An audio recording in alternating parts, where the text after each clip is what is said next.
Bismillahirrahmanirrahim. Assalamualaikum warahmatullahi wabarakatuh. Dan selamat datang ke forum yang membincangkan tentang teknologi cyber, platform perkembangan ilmu. Dalam erti falsafah iaitu epistemologi, secara mudah untuk nak difaham kajian tentang ilmu. Teknologi cyber ini banyak memberi kesan yang baik dan kesan yang negatif pun juga ada juga. Dan pada masa sekarang, teknologi cyber ni banyak ke arah yang negatif. Perkembangan ilmu dari sudut positif kepada dunia ialah dunia dapat mengecapi kemajuan mengikut peredaran zaman dari semasa ke semasa, dan masyarakat pula mudah untuk mengakses dan mencari maklumat. Dan perkembangan ilmu dari sudut negatif pula, dunia akan menjadi cacar-merba atau disebabkan faktor-faktornya sendiri, dan kepada masyarakat pula tidak dapat mengawal untuk mengakses maklumat dan tidak mencari maklumat itu dengan tidak sahih.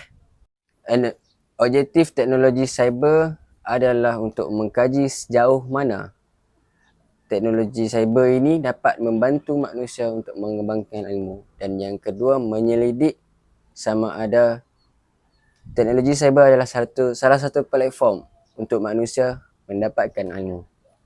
Okey, bersama saya Muhammad Anwar Zikri bin Muhammad Zahiri sebagai moderator forum untuk hari ini, dan bersama saya saudara Muhammad Irfan Iqbar, dan bersama saya saudara Muhammad Adib Nuruddin sebagai panel untuk forum hari ini. Okey, saudara Irfan, ahli panel yang pertama, saya nak menanyakan satu soalan. Apakah perbincangan isu semasa dan tanggungjawab pengguna cyber pada zaman sekarang? Terima kasih kepada moderator kita pada hari ini. Jadi, saya akan membincangkan tentang perbincangan isu dan tanggungjawab penggunaan cyber pada era masa kini. Jadi perbincangan isu ni saya dapat bahagikan kepada 3 bahagian, iaitu yang pertama, isu etika penggunaan teknologi cyber. Yang kedua, isu penyebaran maklumat, dan yang ketiga, isu kesahihan maklumat. Jadi kita tengok ya poin yang pertama, isu etika penggunaan teknologi cyber. Tanggungjawab penggunaan cyber ni, tanggungjawabnya ia meningkatkan penggunaan cyber ini kesedaran mengenai penggunaan internet secara positif dan tata cara yang betul dalam penggunaan internet tersebut. Yang kedua iaitu pengguna teknologi cyber juga ia tidak mengeksploitasikan maklumat dan data peribadi pihak lain. Macam kita tengok pada isu pada sekarang ini, pengguna-pengguna teknologi cyber ni ia mengebarkan isu maklumat peribadi ini tanpa keizinan daripada pihaknya sendiri. Okey, sebagai contoh seperti tadi, eksploitasi maklumat tanpa keizinan ahli keluarga. Contohnya, berlaku kemalangan dan kematian, memberi maklumat secara terus-terus ke dalam aplikasi WhatsApp, dan boleh diterima maklumat itu daripada pihak yang tidak bertanggungjawab untuk mengakses ataupun mencari data-data maklumat mangsa tersebut. Seterusnya iaitu isu yang kedua, isu penyebaran maklumat. Isu penyebaran maklumat ini, pengguna teknologi cyber ini perlu mengamalkan sifat amanah agar penyebar maklumat ini bertanggungjawab memastikan bahan yang disebar itu sahih dan betul, dan peka akan setiap perkongsian yang dilakukan yang turut menekankan aspek keselamatan cyber. Jadi apa yang saya dapat konklusikan dalam isu yang kedua ini, dari sudut falsafah epistemologi ini, laman sosial ini perlu membuat kajian terlebih dahulu sebelum dia menhebahkan dekat laman sosial. Misalnya, ada satu berita dahulu, baru-baru ini juga, mengatakan di dalam sosial media tentang selebriti yang telah meninggal dunia. Selebriti penyanyi legenda Izzat Lazim katanya telah meninggal padahal dia hidup lagi. So, apa yang saya nak jelaskan dan nak tekankan, jangan semata-mata mencari maklumat di laman sosial, media sosial, dan seharusnya cari maklumat di laman sesawang yang sudah berkali-kali tapis. Dalam bahasa Arab adalah tabayun, maknanya untuk soal selidik dahulu sebelum membuat apa-apa sebaran, dan dalam tagline MC tak pasti jangan kongsi. Yang terakhir iaitu isu kesahihan maklumat. Jadi isu kesahihan maklumat ni kita penggunaan teknologi cyber ini perlu meliti secara analitikal agar mengenal pasti terlebih dahulu maklumat itu sahih ataupun tidak sahih. Seperti meneliti penerbitnya. Dan seterusnya penggunaan teknologi cyber ini perlu merujuk kepada sumber asal bagi mengesahkan maklumat dan mengelakkan kekeliruan. Contohnya pada sekarang ini yang kita dapat lihat yang sahih maklumat adalah berita RTM, berita harian dan sebagainya. Sebagai contoh, Saudara Irfan, hukum hakam dalam Islam. Sekarang masyarakat selalu mengambil hukum hakam ini ataupun fatwa ni daripada pempengaruh dan ilmuwan yang tidak faqih dalam satu bidang. Contohnya hukum fiqh.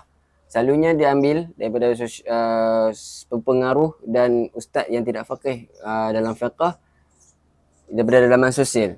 Sepatutnya kita kena ambil daripada laman sesawang. Contohnya mufti wilayah dan majlis fatwa kebangsaan yang badan berautoriti. Sebelum mereka nak letak apa-apa hukum dalam laman sesawang ni, mereka sudah berkali-kali tapis rujuk-rujuk mana kitab dan mana-mana agamawan, contohnya macam Syekh Yusuf Al-Qadrawi dan sebagainya. Betul tak? Betul.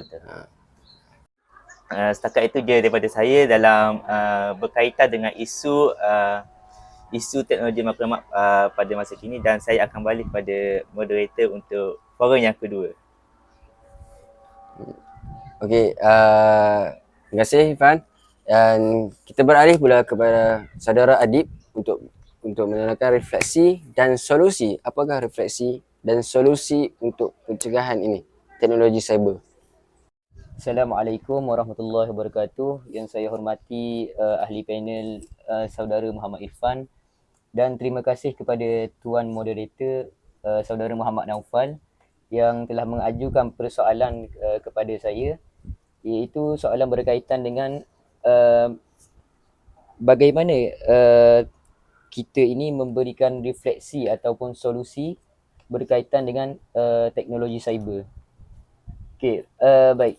Apabila kita lihat dari sudut falsafah, bagaimana kita ini memberikan refleksi atau solusi berkaitan dengan teknologi cyber dalam platform perkembangan ilmu.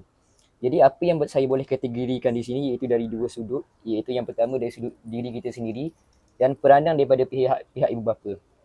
Okey, jadi yang pertama dari sudut diri kita sendiri, iaitu kita ini perlulah memastikan untuk mendapatkan berita yang sahih dan elakkan daripada menyebarkan berita yang tidak pasti, untuk mengelakkan berlakunya daripada orang kata sesuatu fitnah. Jadi apabila seseorang itu ianya memperoleh sesuatu berita, seharusnya perkara utama yang perlu difikirkannya adalah contohnya daripada mana sumber berita itu berasal, apakah tujuan penyebarannya dan apakah kesan penyebaran berita tersebut kepada masyarakat umum.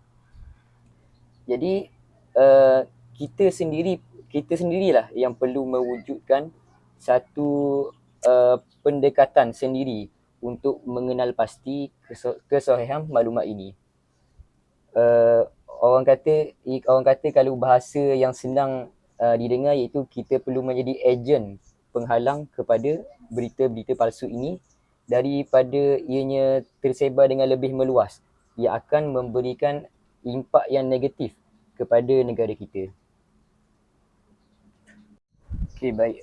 Poin yang kedua saya boleh memberikan di sini iaitu peranan dari segi daripada pihak ibu bapa kita sendiri.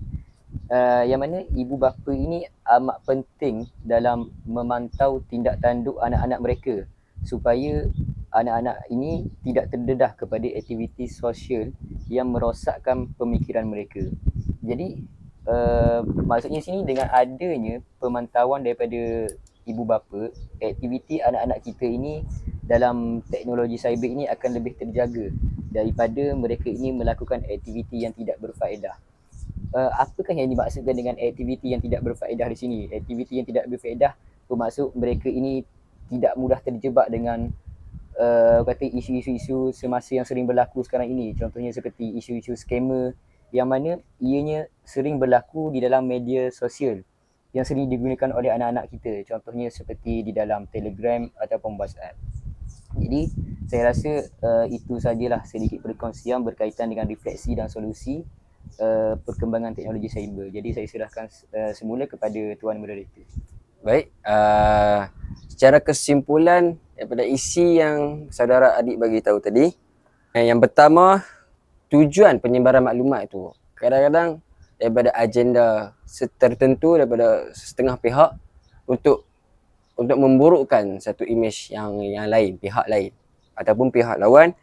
Dan yang kedua, kesan daripada penyebaran itu, tujuan dan agenda itu untuk jadi perbalahan orang awam. Dan yang tadi Telegram tadi pula, sebagai contohnya datanya isu-isu untuk trade, untuk suruh dibayar dahulu. Lepas dah dibayar, orang yang tak ada ilmu ni, tiada ilmu ni, dia bayar dahulu, dia tak tahu itu scammer, dia terus bayar, dan pihak yang tak dikenali, tak bertanggungjawab itu terus menghilangkan diri, membawa duit itu. Okey. Secara konklusinya daripada semua tadi dalam forum ni, masyarakat sekarang perlu memainkan peranan untuk mengawal teknologi cyber ataupun penggunaan teknologi cyber, bukan teknologi cyber itu mengawal diri kita. Kita perlu memainkan peranan untuk mengawal teknologi cyber. Penggunaannya itu sejajar dengan perkembangan ilmu dan selaras dengan perkembangan teknologi moden zaman sekarang. Sekian daripada kami. Assalamualaikum warahmatullahi wabarakatuh dan terima kasih.